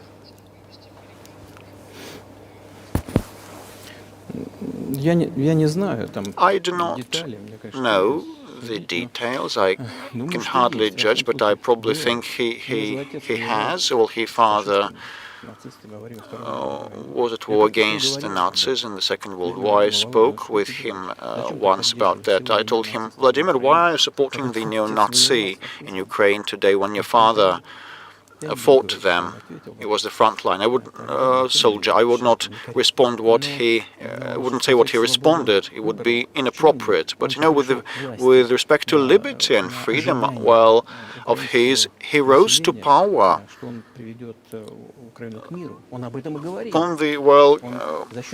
With the help of the Ukrainian expectations that he would bring peace to Ukraine. This is why he had a landslide victory. But when he rose to power, he figured that probably it would be better not to quarrel with the neo-Nazis and nationalists because they are aggressive, and you can expect anything, they are loose cannon. And the second point is that the West will keep supporting those who are against Russia always because it's beneficial. So this is why he adopted this position, despite the previous promises and pledges to his people to stop the war in Ukraine. So he deceived his own voters. But do you think at this point, as of February 2024, he has the latitude, the freedom to speak with you or your government directly about putting an end to this, which clearly isn't helping his country or the world? Can he do that, do you think?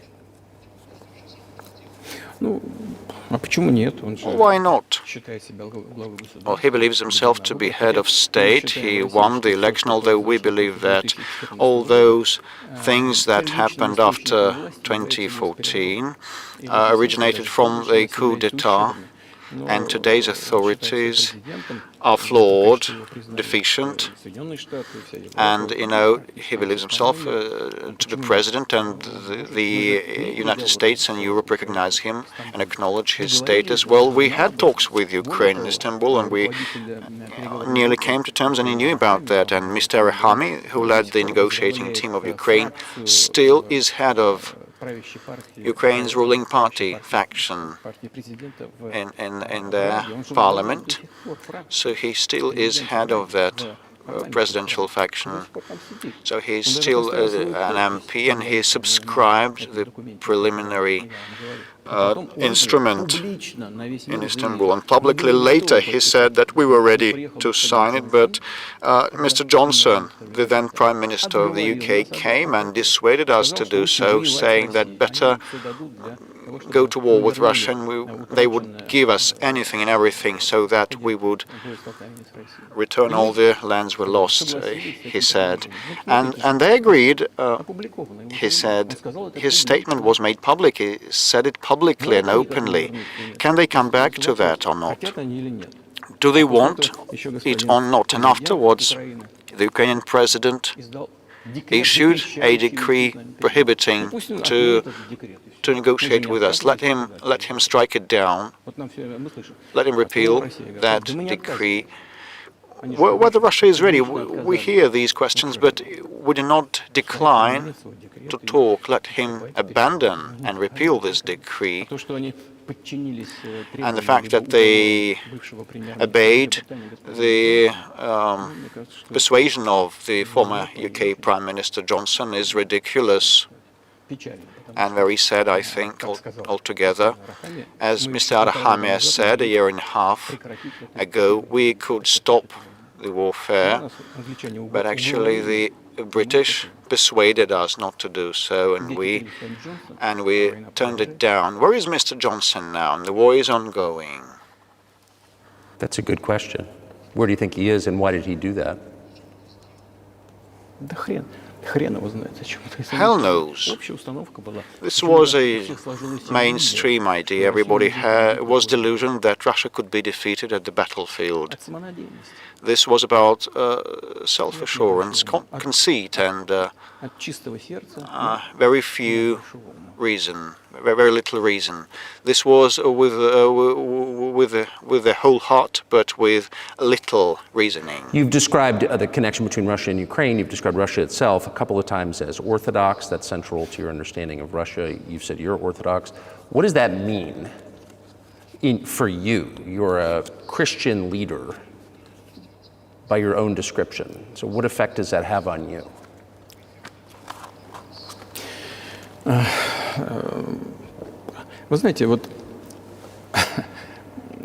Well, you know, as I mentioned previously, in 988, Prince Vladimir underwent baptism, as his grandmother Olga had done, and then his armed troops also got converted, and then other Russians converted into Orthodox Christianity. It took some time, and then it put some roots, very deep roots, in the minds of Russian people. When Russia expanded, taking in other nations and peoples professing Judaism, Islam, Buddhism, Russia was always very loyal to those who followed other religions, and this was the source of Russia's power. There's no doubt about that. All world religions I have mentioned, and which are also traditional religions of the Russian Federations, have almost the same precepts. The values in these world religions are very close, if not identical. это все, да, и всегда российские власти And всегда the очень бережно Russian относятся authorities к культуре, have вероисповеданию, always которые приходили со cherished the culture and the religions of peoples admitted into the fold of the Russian state, which served as the cornerstone of security and stability of the Russian nation, of the Russian people, because all peoples, almost all peoples living here, view Russia as their motherland. So if there are people coming to the US from Latin America, or there are migrants coming to Europe, very often they come from their historical land to you, to European countries, религии в России, whereas those who profess other religions than Orthodox Christianity in Russia still view Russia as their motherland. We are all one big family, and our traditional values are very close. I said this is one big family, but each это основа нашего. family also includes other smaller families, and this is the basic foundation of our society. And if the family has tight-knit connections, then that is exactly the case, because you cannot assure a normal future for your children unless you ensure a normal future for the whole country. But can I say that the one way in which the religions are different is that Christianity is specifically a nonviolent religion. Jesus says, turn the other cheek, don't kill. How can a leader who has to kill, of any country, how can a leader be a Christian? How do you reconcile that to yourself?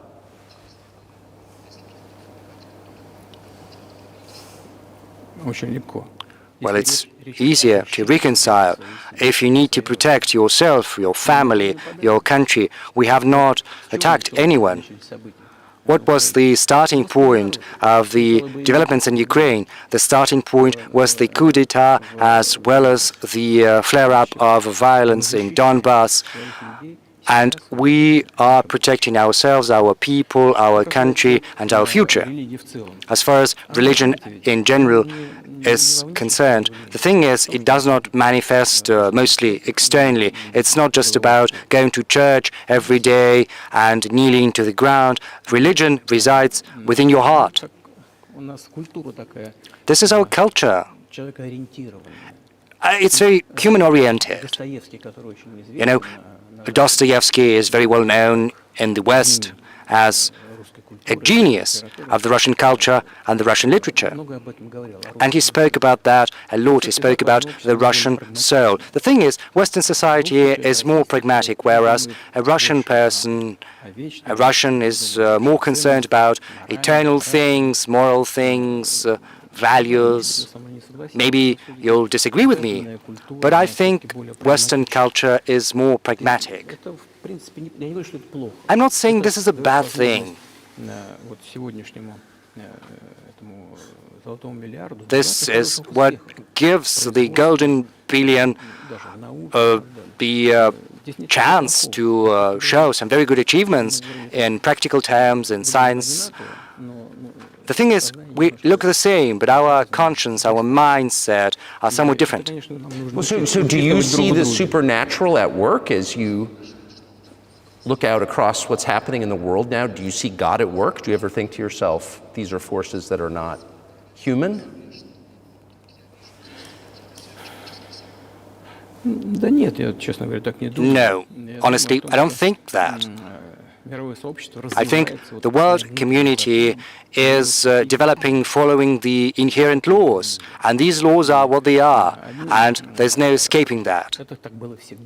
It was always like that in mankind's history. Some countries rose, some peoples got bigger, got stronger, and then they left the international stage, losing the quality they had been accustomed to. Well, let's look at Genghis Khan, or the Golden Horde and the conquerors, or let's remember the Roman Empire. You know, you might think that there was nothing greater than Roman history in the history of mankind, but then the barbarians got stronger, got more numerous, and Rome fell. had head start, their economy started to grow stronger, and the regime imposed by the Roman Empire fell apart. But it took 5 centuries. The Roman Empire had been disintegrating for 5 centuries. The difference from the current state of affairs consists in the fact that right now the developments are far more rapid than they used to be during the Roman times. So when does the AI empire start, do you think?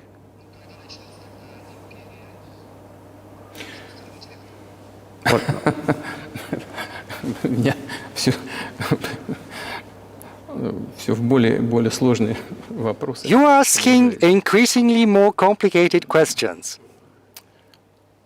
Для того, чтобы ответить, надо In order to respond to this question, you would need to be an expert in big numbers, in big data, in AI. The thing is, humanity is facing a lot of threats in terms of genetics, for instance, because right now geneticists can go as far as to, create a specialized human being like an athlete or a genetically engineered military man. What do you think of that? And a chip has been incorporated into the brain by Elon Musk.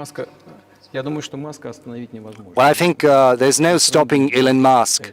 He's going to do what he thinks he needs to do. But you need, I don't know, to find some common ground with him. You have to search for ways to persuade him. I think he's a smart person, and you've got to, come to an agreement, come to terms with him. This process needs to be formalized and subjected to certain rules. Humanity has to give some thought to what's going to happen to humanity due to the new developments in genetics or in AI. You can forecast what's going to happen in a more or less accurate fashion. But once humanity felt an existential threat coming from nuclear weapons, back then all countries who possessed such weapons decided to come to terms with one another because they understood that nuclear weaponry could drive humanity to extinction. So once an understanding comes that unbridled development of AI or genetics or other fields, which cannot be stemmed, you can't stop them. Research is going to continue as it was impossible to, prevent powder from being used. And once humanity understands that the threat comes from these fields, then the time will come to an agreement on an interstate basis, intergovernmental basis, on how to regulate these fields. I appreciate all the time you've given us. I just got to ask you one last question, and that's about someone who's very famous in the United States, probably not here, Evan Gershkovich, who's the Wall Street Journal reporter. He's 32, and he's been in prison for almost a year. This is a huge story in the United States, and I just want to ask you directly, without getting into the details of it or your version of what happened, if as a sign of your decency, you would be willing to release him to us and we'll bring him back to the United States.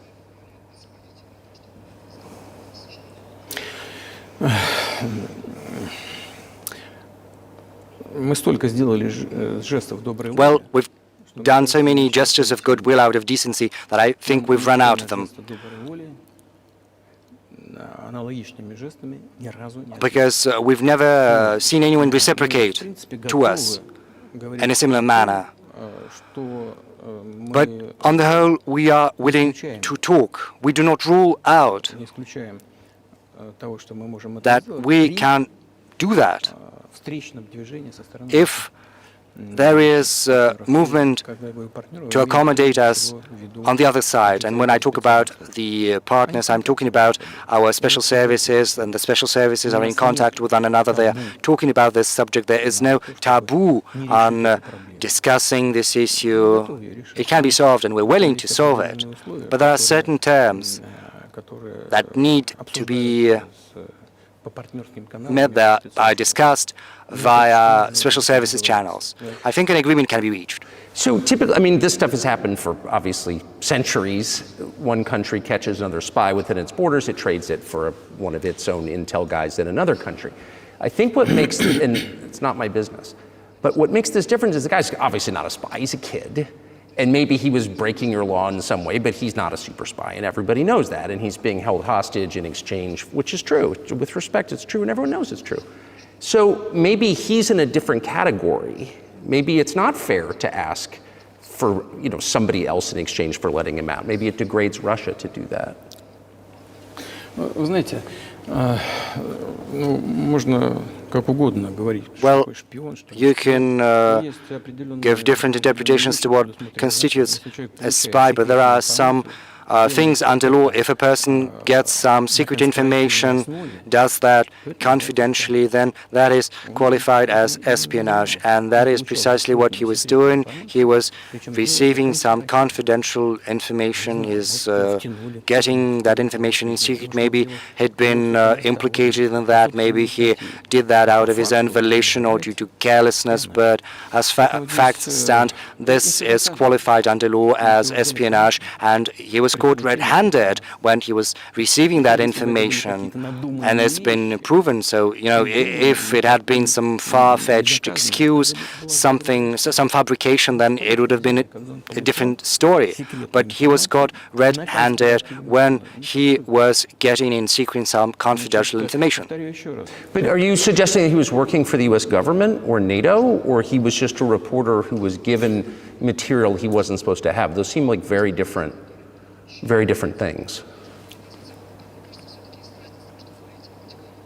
Я не знаю, на кого он работает. I don't know who he was working for, but I would like to reiterate that getting confidential information in secret is called espionage. Maybe he might have worked under the banner of the American Special Services. I don't think he was working for Monaco, even though Monaco might be interested in getting that information, but it's up to the special services to come to an agreement, and some groundwork has been laid.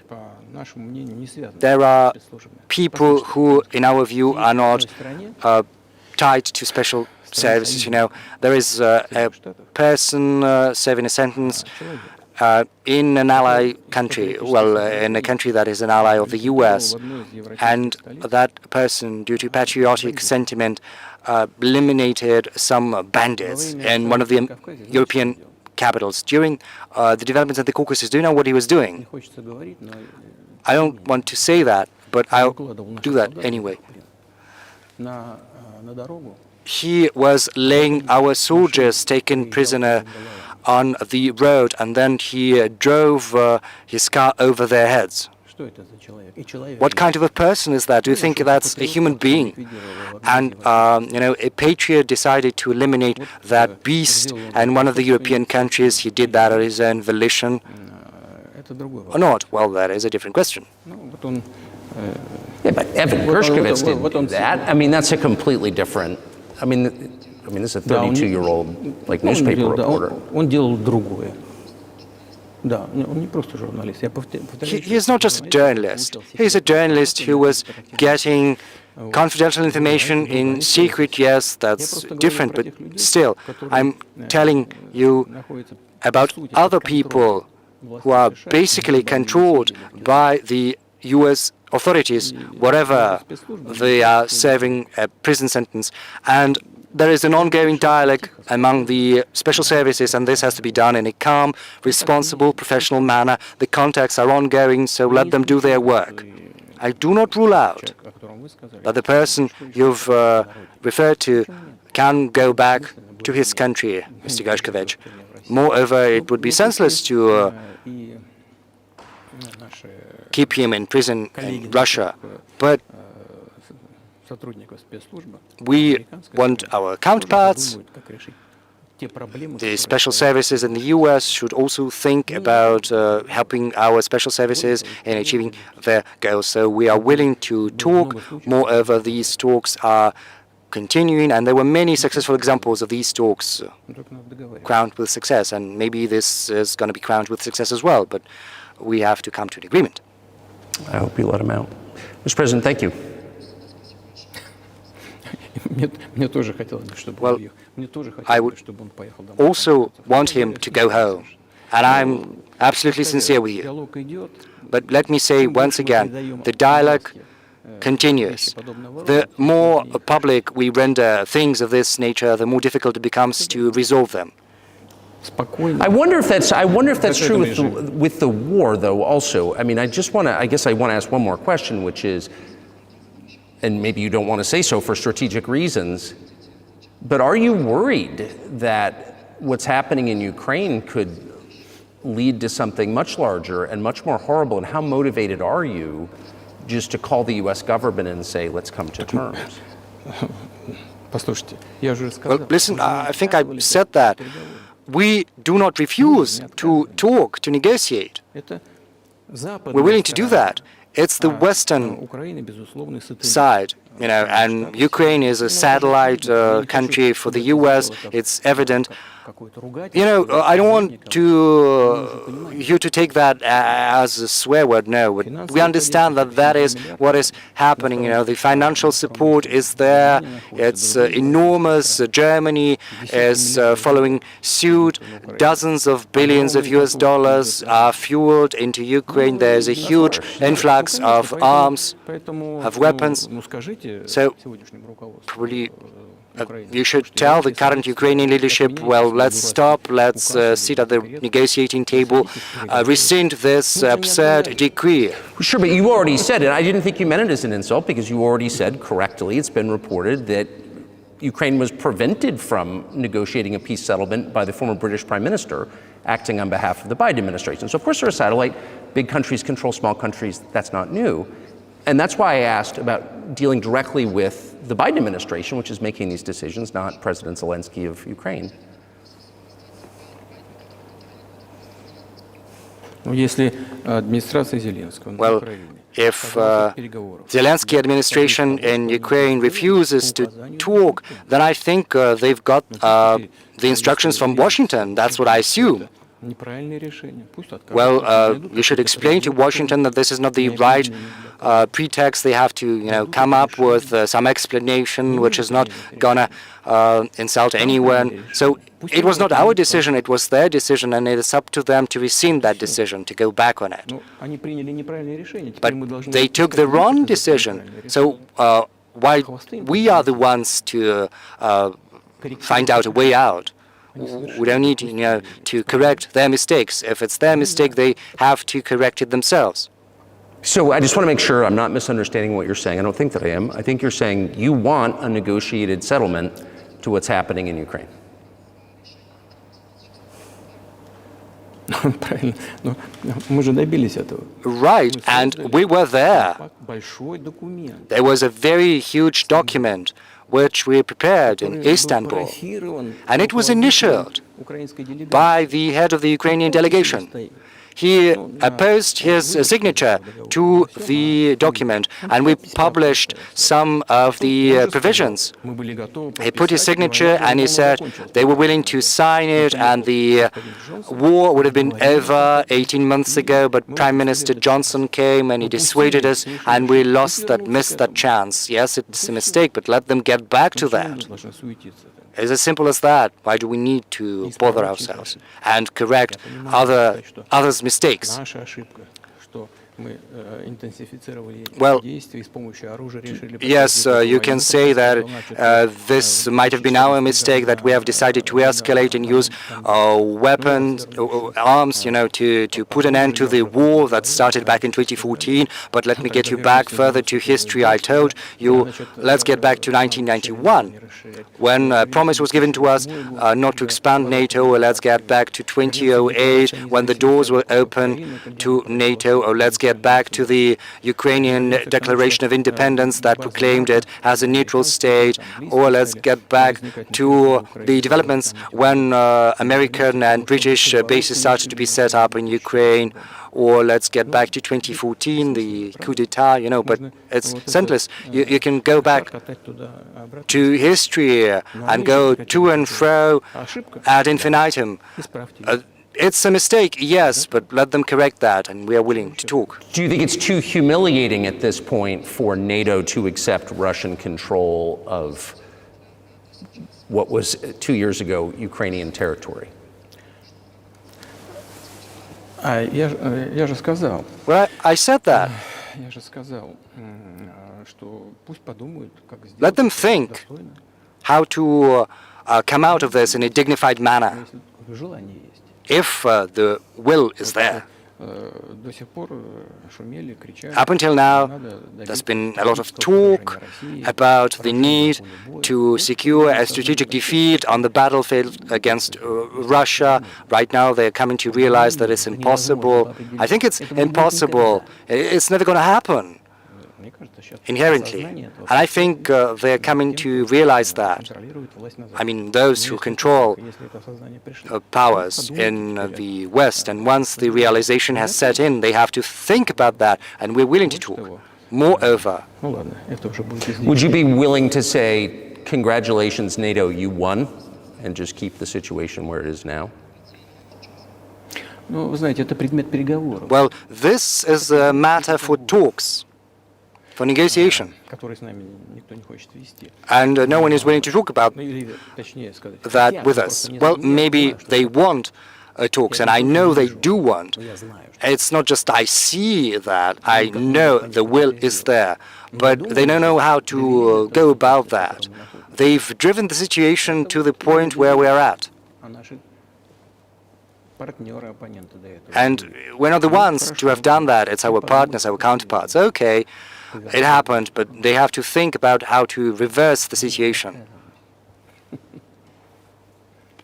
But maybe we shouldn't say that on camera. Да, было бы смешно, если бы не было так грустно. You know, Это it would be funny if it were not so sad. You know, and this incessant mobilization in Ukraine, истерика там, the hysteria, проблемы. you know, the domestic problems they've been plunged into, sooner or later Вот что, знаете, что will come to может даже странно в сегодняшней an ситуации. agreement. I know it might sound bizarre in the current situation, Равно отношения but между, be that as it may, между народами the восстанавливаются. relations between the two peoples will be rebuilt. It'll take a lot of time, but they will heal. Отличные примеры. And there are, you know, На поле some боя examples. происходят боестолкновения. Конкретный пример. Вот Well, сейчас, секундочку. to cite an example, Украинские солдаты попали в окружение. the Ukrainian soldiers were encircled. I'm just drawing this example from real life.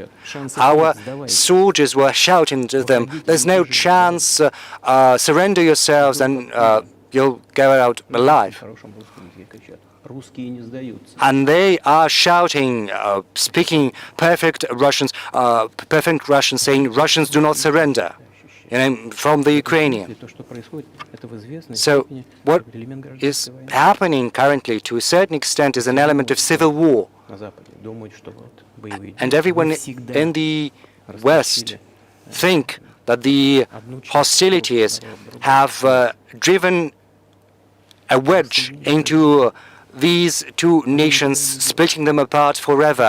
But it's not going to happen. They will get back together. растаскивают русскую православную церковь. Why are the Ukrainian authorities dismantling the Ukrainian Orthodox Church? Because it brings together not just the territory, it brings together our souls and hearts. And no one will be able to separate that soul. Закончим? Или что-то еще? Shall we end here, or is there anything else? No, I think that's great. Спасибо. Thank you, Mr. President. Спасибо большое. Спасибо. Thank you.